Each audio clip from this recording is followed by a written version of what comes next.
Olá a todos, sejam muito bem-vindos ao quinto episódio do Realpolitik. Hoje vamos falar de um evento que ocorreu há 78 anos, uma batalha, para ser mais preciso, que consumou o fim do imperialismo japonês e, de certa maneira, do colonialismo britânico na Birmânia.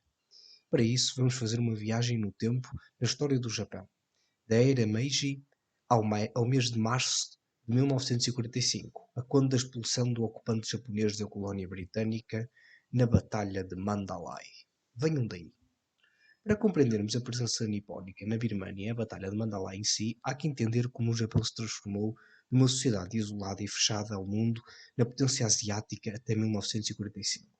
Em 1868, após 265 anos de domínio do shogunato Tokugawa, o novo imperador Meiji declarou a restauração Meiji, um processo de ocidentalização, unificação do país numa única casa imperial e a abertura ao comércio externo e relações interestatais. Um dos aspectos da progressiva ocidentalização japonesa foi a construção de um exército imperial semelhante aos europeus, grande em número, hierarquizado e bem equipado, resultado de um extenso processo de industrialização. Ao mesmo tempo, crescia no Japão a ideia de expansão imperial semelhante às potências europeias, que detinham impérios ultramarinos na Ásia. O Japão, enquanto arquipélago, detinha uma vocação ultramarina que impunha a expansão para o Ocidente, a procura de território e, eventualmente, o choque com a outra potência regional, o Império Qing. Esse choque chegou no final do século XIX e em plena divisão europeia de África, a Primeira Guerra Sino-Japonesa. Após os sucessivos conflitos com as potências coloniais europeias, as duas guerras do ópio e os tratados desiguais, que enfraqueceram profundamente a China e a tornaram, de facto, território de cariz colonial, e que os chineses apelidam o século da humilhação, que duraria até 1949, com a criação da República Popular da China. Quão conveniente esta, digamos, divisão temporal. Foi a vez do Império do Japão se imiscuir na política interna de Pequim. Entre 1 de agosto de 1894 e 17 de abril de 1895, o Império Japonês combateu uma guerra de agressão contra o Império Qing chinês, invadindo as penínsulas da Coreia e Liaodong e a Ilha Formosa, hoje República da China, ou Taiwan. As tropas de Tóquio destruíram as forças chinesas com a ajuda da nova Marinha Imperial, criada segundo o modelo à época, a British Royal Navy. A queda da cidade costeira de Wei-Hao-Wei, localizada na província de Shandong, do lado oposto do Mar Amarelo à península de Liaodong, após um cerco de 23 dias, que incluiu um bloqueio naval, consumou a capitulação chinesa perante as forças imperiais japonesas, conduzindo à assinatura do Tratado de Shimonoseki, que estipulou a incorporação da Formosa no Império do Japão e a administração nipónica da Península da Coreia, a transformação do Império do Japão na nova potência asiática e a manutenção russa em Port Arthur e Liaodong. Foi aqui, neste conflito, que efetivamente nasceu o Império do Japão, entidade político-militar que exercia uma supremacia militar, económica e territorial no Extremo Oriente. A primeira potência asiática, contudo, não ficaria por aqui, e em breve partiria para um conflito que faria soar os alarmes por toda a Europa. Como tinha dito um pouco atrás, a direção natural da expansão nipónica era o Ocidente, por se encontrar aí mais próximo do arquipélago e estar presente o seu inimigo de séculos, a China. Após a Primeira Guerra Sino-Japonesa, o governo de Tóquio decidiu prosseguir com a expansão territorial. Tornou-se consensual que mais tarde ou mais cedo o Japão teria de confrontar a potência mundial em termos de tamanho, que se estendia por 12 fusos horários atravessando dois continentes, o Império Russo. O momento escolhido por Tóquio para iniciar a sua campanha militar contra as forças de Moscou não podia ser melhor. Após séculos de feudalismo sob a égide do regime czarista, o epíteto russo para César, cresciam no Império vozes dissonantes contra aquilo que parecia ser, e verdadeiramente era, diga-se, um significativo atraso económico face às restantes potências europeias. A 8 de fevereiro de 1904, a Marinha Imperial Japonesa, sob o comando do almirante Togo Aihashiro, atacou a guarnição estacionada em Port Arthur, iniciando formalmente a Guerra Russo-Nipónica. Seguiu-se a Batalha do Rio Yalu, onde as forças terrestres de ambas as nações se defrontaram, resultando na vitória japonesa e no recuo das tropas russas para Port Arthur. Com o aumentar em termos numéricos das tropas russas em Port Arthur, a Marinha Imperial Japonesa cercou o porto e obliterou por completo a frota do Pacífico russa. Sem marinha para defrontar o Império de Tóquio, Moscou decide enviar a distante frota do Báltico, que nem chegou ao seu destino, veja-se, já que no caminho soube da queda de Port Arthur e por isso tornou-se insignificante o seu auxílio. Este conflito decorreu em simultâneo com um período de extrema convulsão social no Império Russo. A promessa de uma vitória sobre um inimigo considerado inferior, por ser asiático e de raça amarela, caiu por terra, que teve o seu ponto alto no Domingo Sangrento de 1905, com o massacre de centenas de pessoas às mãos do exército imperial. A derrota no Extremo Oriente, resultante da assinatura do Tratado de Portsmouth, traçou o destino do czar Nicolau II, que em 1917 viria a ser executado juntamente com a sua família às mãos dos bolcheviques, como sabemos no decorrer da Revolução Bolchevique. Na perspectiva japonesa, a Guerra Russo-Japonesa de 1904-5 empurrou o Japão para uma espiral imperialista da qual apenas sairia em 1945 e, mais importante ainda, efetivou o Japão como uma potência dominante na Ásia, norteada por um crescente sentimento imperialista e de expansão. No dia 28 de julho de 1914, um jovem sérvio de nome Gavrilo Princip, membro da organização terrorista Mão Negra, feriu mortalmente o arquiduque da Áustria-Hungria, Franz Ferdinand, em Sarajevo. Estava dado o mote para a Primeira Grande Guerra, na qual o Japão também participaria. Enquanto os dois blocos imperiais, Tríplice Aliança, Império Alemão, Império Austro-Húngaro, Império Otomano, entre outros, e Tríplice Entente, Grã-Bretanha, França, Império Russo, entre outros, se degladiavam no espaço europeu, na Ásia o Império Japonês assumiu o controle das operações contra as possessões coloniais da Alemanha e Áustria-Hungria. Enquanto os exércitos australiano e neozelandês tomavam a Samoa, Nova Guiné e Micronésia alemãs, o exército imperial japonês partiu para a conquista do reduto de Tsingtao, a posição alemã, na China, conservada desde os tratados desiguais. Com 23 mil homens e o apoio de 1.500 soldados britânicos, os japoneses tomaram a baía de Tsingtao à custa de mais do quádruplo das mortes quando comparadas com as da Tríplice Aliança. Apesar disso, o porto foi tomado e o Império do Japão assumiu-se como a principal potência vencedora do Teatro do Pacífico. Como tal, quando chegou a hora de sentar à mesa das negociações de paz de Paris, o Japão teve o seu lugar. A participação japonesa na Primeira Guerra Mundial evidenciou ainda mais algo que já se havia tornado claro há 2 décadas. As ambições imperiais nipónicas não iam ficar por aqui. E isso podia constituir um sério problema para as potências coloniais europeias, quase todas elas detentoras de possessões ultramarinas na Ásia. Em Versalhes, a desconfiança europeia para com o aliado nipónico fez-se sentir, na forma como a delegação japonesa e as suas exigências foram tratadas. Na sequência do Tratado de Versalhes, ao Império do Japão foi dada a soberania sobre as possessões ultramarinas alemãs no Pacífico, Qingdao, a Samoa e Micronésia alemãs. Contudo, as negociações de paz de Paris foram tudo menos fáceis para Tóquio, que viu a sua proposta para a igualdade racial chumbada pelos Estados Unidos, Austrália e Nova Zelândia, à época domínios do Império Britânico. Estes últimos dois, como sabemos. Esta decisão provocou um sentimento de injustiça e inferioridade no Japão, que se sentiu traído pela rejeição das potências ocidentais em aceitarem a supremacia japonesa na Ásia no pós-guerra e, mais ainda, não tratarem o Império do Japão como um par interpares. Densificavam-se as tensões entre o Japão, as potências europeias e os Estados Unidos. Como vimos anteriormente, o Japão assumiu-se em 1919 como a principal potência asiática, apesar de ainda ser visto pelas potências coloniais ocidentais como um parceiro júnior, que ainda para mais não se mostrava muito confiável. A desconfiança europeia advinha do facto do Japão se apresentar como uma postura cada vez mais expansionista, o que espontava uma cada vez maior ameaça às suas colónias asiáticas, além do crescente complexo de superioridade que Londres, Paris, Washington ou Amsterdão pareciam ter para com o arquipélago de raça amarela. No seguimento das negociações de paz de Paris, foi firmado a 6 de fevereiro de 1922 o Tratado Naval de Washington, que estipulava uma redução do poderio naval das potências vencedoras da Primeira Guerra Mundial. O Império do Japão, apesar de signatário, não concordava com os termos do tratado, nomeadamente as proporções estipuladas, que se traduziam numa grande discrepância entre estes e Estados industrialmente mais capazes, como os Estados Unidos.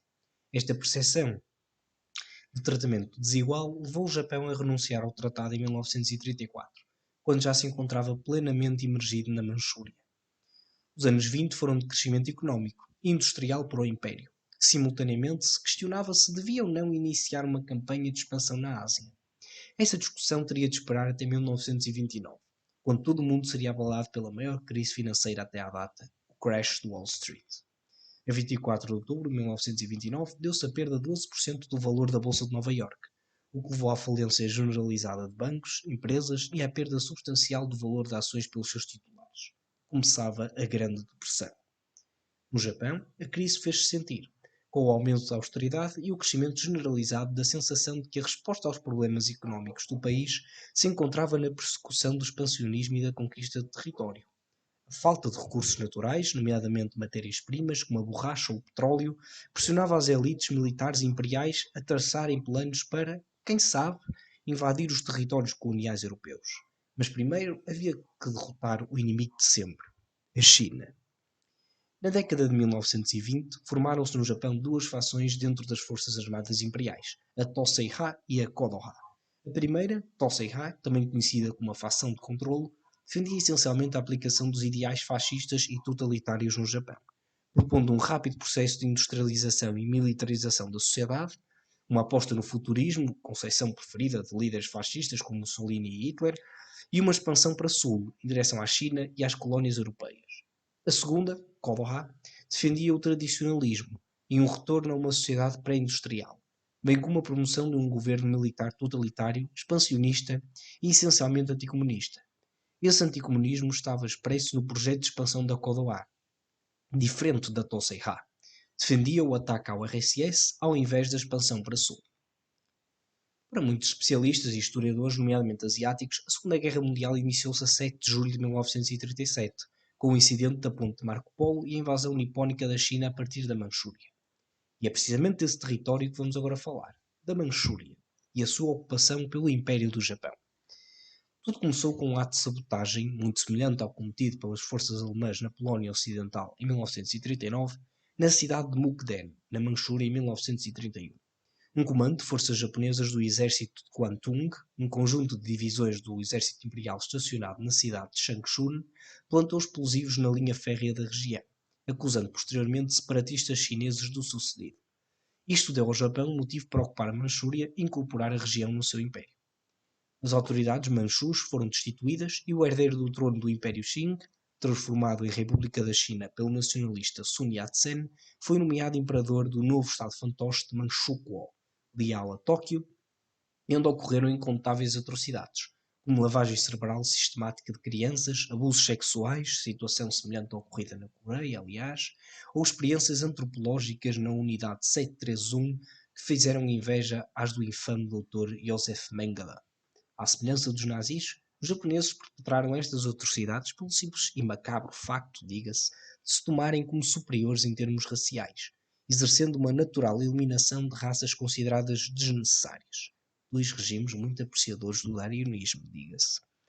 Com a condenação generalizada das sociedades das nações, cujo voto se fazia em unanimidade, o Japão viu-se forçado a abandonar a organização, ato que se efetivou em março de 1933.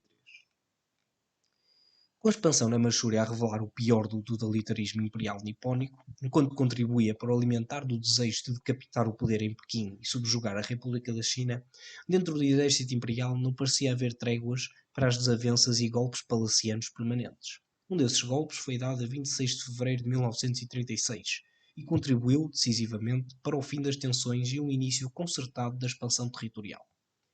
Sob o comando do general Sadao Araki, um grupo de jovens oficiais ligados à Kodoha atacaram diversos centros de poder político e judicial em Tóquio, com o Palácio Imperial ou a sede da Polícia Metropolitana. No final, e com o apoio do exército imperial sob o comando da Tosei-ha, os rebeldes foram expulsos das barricadas, impedidos de entrar no Palácio Imperial e vários executados por incitação ao motim. A Kodoha ficou para sempre descredibilizada e perdeu efetivamente a sua força e poder dentro do exército imperial, abrindo espaço para o domínio total da Tosei-ha e a persecução dos seus planos imperiais a sul. Com as Forças Armadas unidas e purgadas de dissidentes e opositores, os líderes da Tosei-ha, nomeadamente o general Hideki Tojo, figura principal do Império do Japão durante a Segunda Guerra Mundial e primeiro-ministro de 1941 e 44, delinearam os planos de invasão da China. 7 de julho de 1937, esses planos entraram em ação. Na madrugada de 7 de julho, um soldado japonês estava desaparecido do seu posto, quando o seu superior comunicou às tropas fronteiriças chinesas que teria de proceder a uma busca na cidade de Wanping. O lado chinês recusou e, em resposta, as tropas japonesas começaram a disparar fogo de artilharia contra a fortaleza da cidade. Começava a Segunda Guerra Sino-Japonesa. Após o bombardeamento, as tropas nipónicas atravessaram o rio Yongding pela ponte Marco Polo e atacaram a capital, Pequim. Em agosto de 1937, tropas do exército imperial japonês desembarcariam em Xangai e, com a ajuda da Marinha Imperial, tomariam a cidade numa das mais sangrentas e extensivas batalhas da Segunda Guerra Mundial. Em 1936, o Império do Japão havia assinado um pacto bilateral com a meia nazi, denominado Pacto Anticomintern, um acordo entre as duas ditaduras totalitárias que reforçava a cooperação na luta contra o comunismo. Este pacto foi acionado em 1939, a quando da tentativa da invasão nipónica da Mongólia e da subsequente Batalha de Khalkhin-Gol, de onde a URSS emergiu vitoriosa, impedindo a expansão nipónica para o Ocidente. Esta aliança permitiu ao Japão atuar com quase carta branca, digamos assim, no teatro asiático, pelo menos até 1941, já que as potências coloniais europeias estavam ocupadas a combater o expansionismo nazi. O zénite do terror nipónico contra a população chinesa chegou em 1937, no chamado Massacre de Nanquim.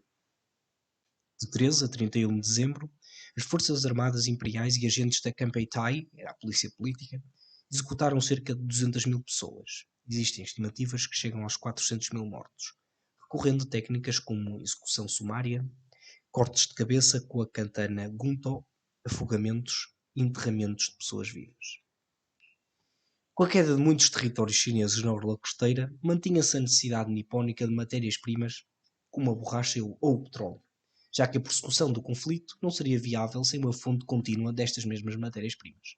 A captura de minas de carvão chinesas não se mostrava suficiente, e apesar de tudo a China mantinha a sua capacidade de resistência sob a égide de Chiang Kai-shek, muito devido à chamada Estrada da Birmânia, com a qual os aliados transportavam mantimentos, armas e provisões para o exército nacionalista no seu combate contra as forças nipónicas.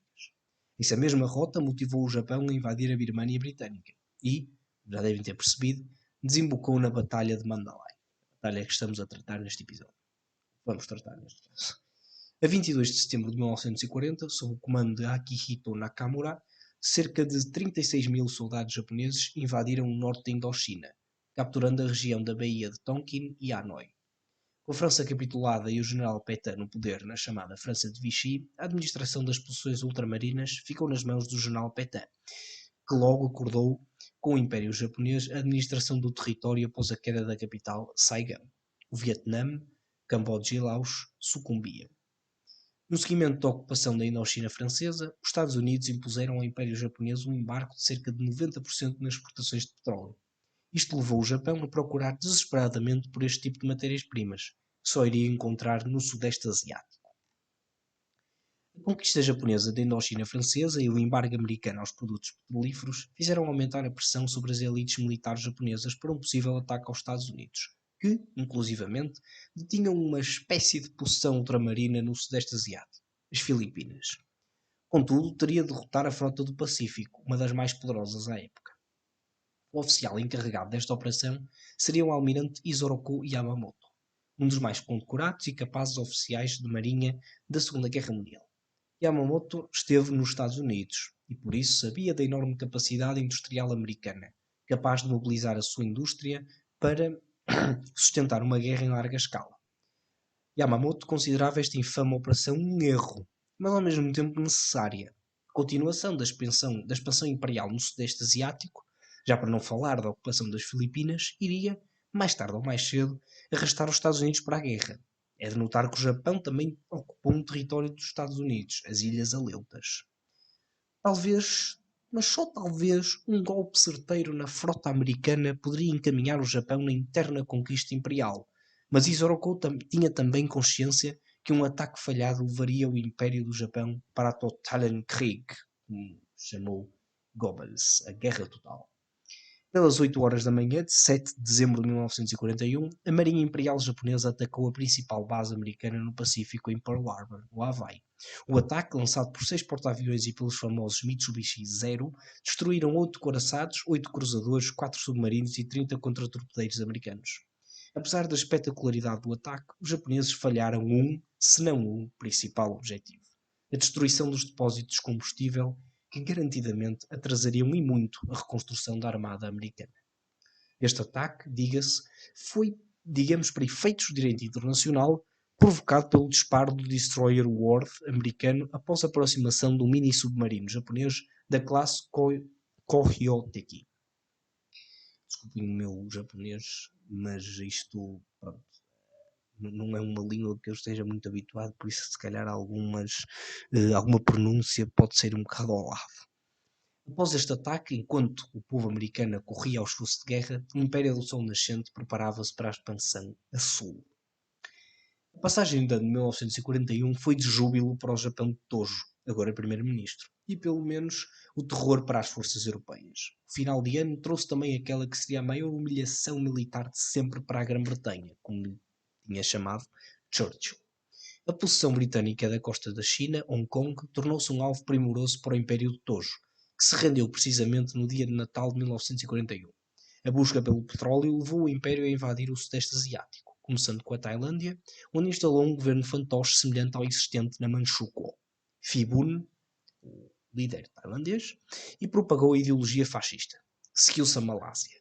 Malásia, possessão ultramarina integrante do Império Britânico, foi palco de um dos maiores feitos do exército imperial japonês em termos logísticos.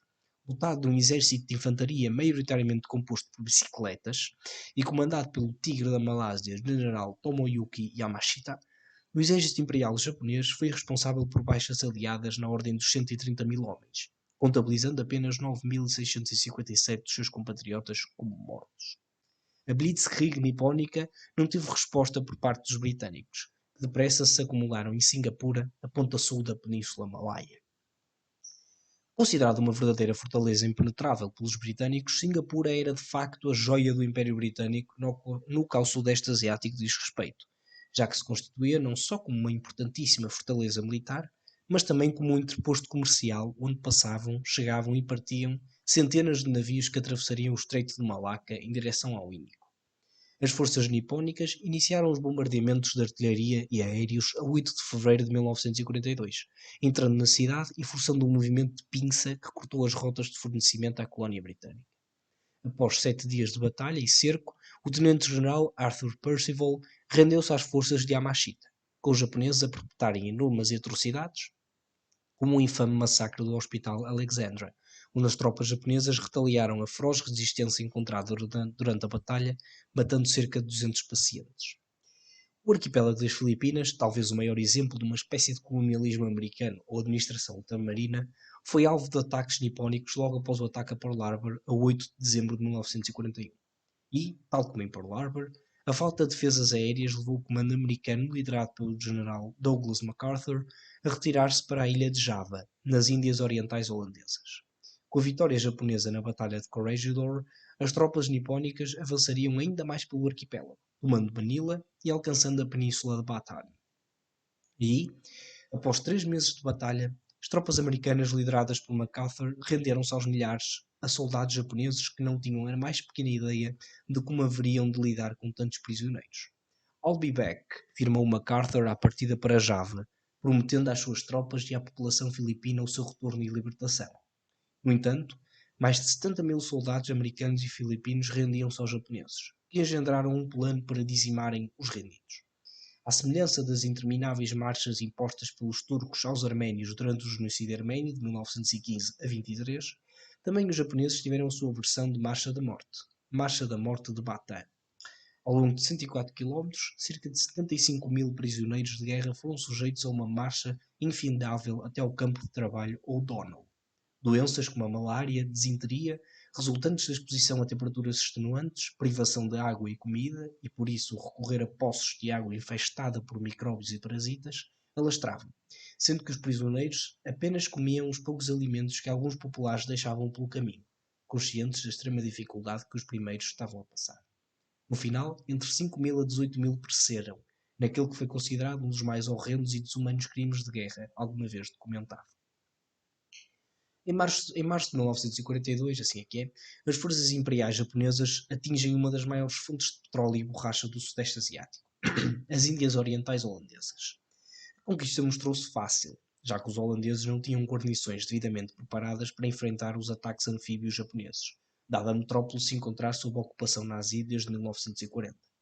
As ilhas de Sumatra e Java foram colocadas sob a administração do 25º e 16º Exércitos, respectivamente, enquanto que o restante território ficou a cargo da Marinha Imperial. Uma das ilhas holandesas, Timor, partilhava o seu território com outro império ultramarino, o mais longo da história, o Império Colonial Português. A província ultramarina portuguesa, Timor Português, tinha, tal como as restantes províncias ultramarinas e, evidentemente, a metrópole, declarado a neutralidade no conflito. Antes da invasão japonesa, a 20 de fevereiro de 1942, Salazar reiterou a neutralidade portuguesa e colocou em estado de prontidão uma força de 800 homens vinda da África Oriental Portuguesa, ou Moçambique Português, que seria transferida para Timor. A 17 de dezembro de 1941, com Salazar a recusar cooperar com os aliados, uma força combinada de 400 soldados holandeses e australianos ocuparam o território português. O governador português declarou-se até prisioneiro dos aliados, com o intuito de preservar a neutralidade. Contudo, apesar da neutralidade portuguesa, a ocupação aliada do território motivou o Japão a invadir Timor português, apesar disso não constar nos planos de Tóquio. Apesar do pequeno território parecer insignificante para a campanha nipónica, a sua ocupação e consequente guerrilha fez atrasar a invasão da Papua Nova Guiné, ajudando os aliados no combate contra Tóquio. Por fim, a campanha nipónica no Sudeste Asiático atingiu a sua maior extensão, com aquele que é considerado o maior ataque a solo australiano da sua história, o bombardeamento de Darwin. 19 de fevereiro de 1942, 242 aviões nipónicos, apoiados por 4 porta-aviões, sob o comando do almirante Shuichi Nagumo, bombardearam o porto, aeródromo e cidade de Darwin, localizada na costa norte da Austrália, ao largo do Mar de Timor. No final, 236 australianos foram mortos, mas o território australiano não foi ocupado pelas tropas japonesas. A primeira fase para chegarmos à tão esperada Batalha de Mandalay foi a invasão da Birmânia britânica a 14 de dezembro de 1941. A invasão deveu-se essencialmente à necessidade nipónica de destruir a chamada Estrada da Birmânia, um troço de estrada que ligava o norte da Birmânia à província de Yunnan e que servia para os aliados, nomeadamente a Grã-Bretanha e os Estados Unidos, transportarem mantimentos, provisões e armamento para o exército do Kuomintang, liderado pelo generalíssimo Chiang Kai-shek, no combate contra o invasor nipónico. Depois, a Birmânia seria o último e obrigatório passo numa possível expansão para o Raj britânico. Uma capitulação do Raj significaria o fim definitivo do Império Britânico, certamente. Se há coisa que se pode dizer sobre os japoneses era a sua capacidade de improvisação e de aproveitarem a infraestrutura local, muito construída pelas metrópoles coloniais. Talvez a mais importante e mais bem usada dessas infraestruturas foi a ferrovia Sião-Birmânia, também conhecida como Ferrovia da Birmânia. As linhas de caminho de ferro consistiam num troço de 415 km que ligavam a cidade tailandesa de Ban Pong à cidade birmanesa de Thanbyup Zayat. Apesar da utilização prévia de alguns troços de caminhos de ferro deixados pelos colonizadores britânicos, a ferrovia da Birmânia foi construída inteiramente por prisioneiros de guerra e cidadãos dos dois Estados. As condições durante a construção contribuíram para o apodo de Ferrovia da Morte, dado esta linha de caminhos de ferro. A malária, a desinteria, a fome graçavam por todo o território, com os prisioneiros de guerra a serem sujeitos a maus tratos e execução quando se tornassem incapazes de prosseguir com a construção. A linha abriu em 1943. Inspirou um dos mais fantásticos filmes sobre a Segunda Guerra Mundial, A Ponte sobre o Rio Kwai, de David Lean. A capital Yangon capitulou a 7 de março de 1942 e a pouco menos 2 meses depois seria a vez da segunda maior cidade, Mandalay, capitular no primeiro dia de abril. O general Archibald Wavell, vice-rei do Raj britânico e por isso comandante das forças na Birmânia, e o tenente-general William Slim, comandante do Burma Corps, retiraram para norte, à semelhança do comandante das forças americanas do Teatro China-Birmânia-Índia, Joseph Stilwell, apelidado de Vinegar Joe pelos seus pares. Com o colapso das defesas em Mandalay e aquilo que parecia ser nada mais nada menos que uma estrada aberta para o avanço japonês em direção à Índia Britânica, em 1944 chegaria a batalha decisiva para a viragem da iniciativa no Teatro da Birmânia, a Batalha de Imphal. De 8 de março a 3 de julho de 1944, as tropas britânicas combateram o invasor japonês à volta da capital do estado indiano de Manipur, Imphal, de forma a impedir o seu avanço para o interior da Índia e o virtual colapso da administração colonial britânica em terras do Raj. No final, os aliados contabilizavam 12.600 mortos, enquanto as tropas imperiais haviam perdido 54.879 soldados. A Batalha de Imphal foi o verdadeiro ponto de viragem na iniciativa nipónica no teatro do Sudeste Asiático. A partir deste momento, os aliados assumiriam a iniciativa e o controle das operações.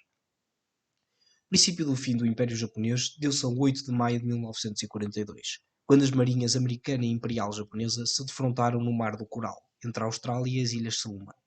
Sendo a primeira batalha da guerra onde as duas partes não se viam mutuamente, tendo sido executada com recurso a ataques de caças de ambos os lados, com os zeros japoneses a serem usados, em muitos casos, como bombas suicidas no ato de kamikaze dos pilotos, resultou num empate técnico. Este empate foi quebrado na célebre Batalha de Midway, ao largo do atol com o mesmo nome. Aqui, a Marinha Imperial Japonesa foi dizimada pelas forças americanas, que destruíram os quatro porta-aviões enviados por Tóquio e fizeram mais de 3.000 mortos do lado japonês. Em confrontos estiveram dois dos mais prestigiados oficiais de marinha da Segunda Guerra Mundial, os almirantes Nimitz e Yamamoto. Após Midway, nunca mais o Império do Japão conseguiu recuperar a iniciativa no Pacífico, encontrando-se em permanente retirada até à sua rendição formal a 2 de setembro de 1945. No que ao Sudeste Asiático diz respeito, as forças australianas, pródigas nas táticas de guerrilha e combate em ambientes tropicais, expulsaram, com o precioso apoio das tropas americanas comandadas pelo general MacArthur, lembrem-se da sua promessa de que voltaria para as Filipinas, atenção, os ocupantes nipónicos da Nova Guiné Ocidental e avançaram para as Filipinas, onde os japoneses haviam abandonado a capital Manila e deixado para trás um rastro de destruição e morte como poucos haviam visto, com uma contabilização das vítimas na ordem de grandeza de 100.000 a 500.000 pessoas. MacArthur estava de volta. Como todos sabiam, mais tarde ou mais cedo, o Império do Sol Nascente sucumbiria. Mandalay foi, definitivamente, o palco decisivo da expulsão dos ocupantes nipónicos da Birmânia Britânica, e por isso vale a pena compreender como se desenvolveu esta batalha. Com o fim da época das monções no Sudeste Asiático no final de 1944, as tropas britânicas estabeleceram duas cabeças de ponte sobre o rio Xinduin, atingindo quase sem oposição o importante centro ferroviário de Indore. A 17 de fevereiro de 1945, as tropas britânicas atravessavam o rio Irrawaddy, sob o comando do general Selim, que, após o fim do conflito, eternizou nas suas memórias aquilo que entendia ter sido a maior travessia de um rio durante a Segunda Guerra Mundial. O principal alvo antes da cidade de Mandalay era a cidade de Meiktila, alvo de ataque britânico a 28 de fevereiro de 1945, num esforço conjunto de infantaria, artilharia e força aérea. A Brigada número 63 Indiana continuou a pé para estabelecer um bloqueio das estradas a sudoeste de Meiktila, de forma a prevenir reforços japoneses de entrarem na cidade, enquanto outras forças atacavam a cidade por oeste.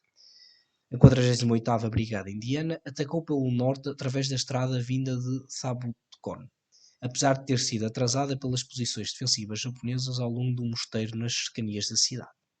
A Brigada número 255, brigada essa motorizada, com o apoio de 2 batalhões de infantaria e uma bateria de haubitzers de 25 kg, arrasaram o que se encontrava em volta da cidade, permitindo às tropas britânicas capturarem os aeródromos a leste e entrarem na cidade pelo sul.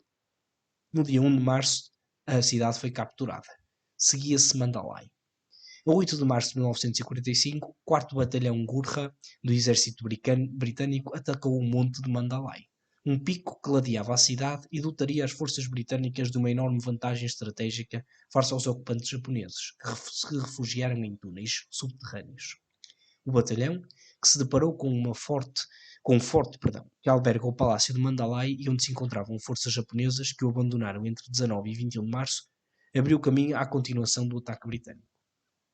Sul da cidade, a 20ª Divisão Indiana lançou uma ofensiva que lançou o pânico por entre as forças japonesas, severamente descoordenadas.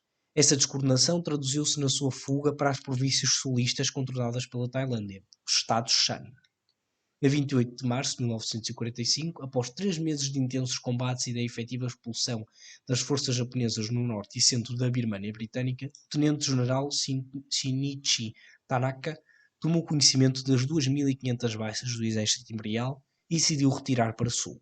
Contudo, essa retirada mostrar-se-ia infrutífera, já que a descoordenação total do exército imperial impediu a defesa de Rangoon e a subsequente capitulação da administração japonesa no território. Após a derrota nipónica em Rangoon e o colapso do exército Aitaro Kimura, a administração britânica sobre o território foi restabelecida. A 2 de setembro de 1945, assinou-se na Baía de Tóquio, a bordo do USS Missouri, a Ata de Rendição do Japão, terminando oficialmente a Segunda Guerra Mundial. Por todo o Império, as diversas guarnições rendiam-se às potências coloniais europeias, Reino Unido, França, Países Baixos e Portugal, e a Birmânia não era exceção. A administração colonial britânica retomou o poder, na pessoa do almirante Lord Mountbatten. Porém, devido à ocupação nipónica que estimulou o crescimento de grupos independentistas e separatistas, os britânicos foram forçados a providenciar a independência à Birmânia, que mudava o seu nome para Myanmar. Durante a ocupação japonesa, os independentistas birmaneses, apoiados por Tóquio e galvanizados com vagas e inconsequentes promessas de independência do colonialismo britânico, criaram um ditado que explica muito bem o que foi a ocupação nipónica da antiga colónia de Londres. Os britânicos chupam-nos o sangue, os japoneses arrancam-nos a carne até aos ossos. Foi breve o tempo da ocupação nipónica, mas foi sem dúvida brutal o suficiente para até os independentistas desejarem o retorno dos colonizadores, à custa da expulsão de uma administração imperialista que partilhava consigo a proveniência, eram ambas asiáticas, e para muitos partilhava a mesma religião, o budismo. E pronto, chegamos ao fim de mais um episódio do Realpolitik. Para a semana a mais, não se esqueçam, o e-mail é o realpolitik23@gmail.com se tiverem alguma sugestão a fazer. Até lá!